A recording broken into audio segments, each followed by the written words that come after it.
Hey, Margaret Reynolds from Breakthrough Masters Unlimited. We're talking about GrowthDNA, what makes it tick, and why it's important. Today we're going to cover the fourth strand of GrowthDNA, and this one is so essential because it's culture. And as we've learned often and from sometimes hard knocks, we can't accomplish what we want to do without making sure that everyone in the organization is engaged and behind us, and that we have a culture that will sustain our vision. So let's talk about culture.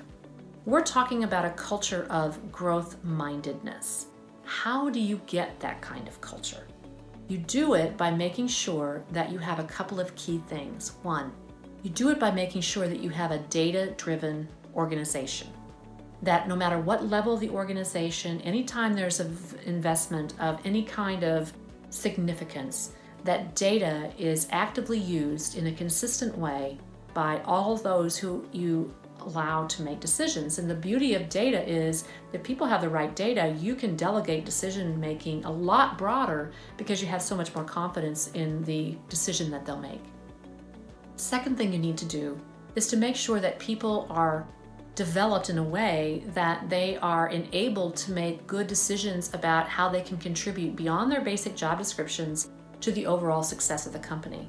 You know, when they go to their desk every day, are they asking a fundamental question about how do I make this better? How do I make our customers more productive? How do I do other kinds of things that are consistent with our strategy, increase the excellence of our product? You need to make sure that you have that seed planted in every mind in the organization, and that they have some flexibility and encouragement to feel empowered enough to bring ideas and suggestions forward. So I recommend something called the ask, don't tell. What I mean by that is when you're crazy busy and you're running down the hallway and someone stops you and says, oh, by the way, we got a call from customer A and they need their shipment in 3 weeks, not 3 months, and what should we do about that? You give them the answer. You give them the answer because A, you know the answer, and B, because it saves time. But what if instead you ask them what they recommend? What happens eventually when you start asking and not telling is people have to learn what are the financial implications, what are the operational requirements, what does the market say, and then finally, what does our customer want? So we begin to train people to be able to take more responsibility for how they think, what they do, and what they decide.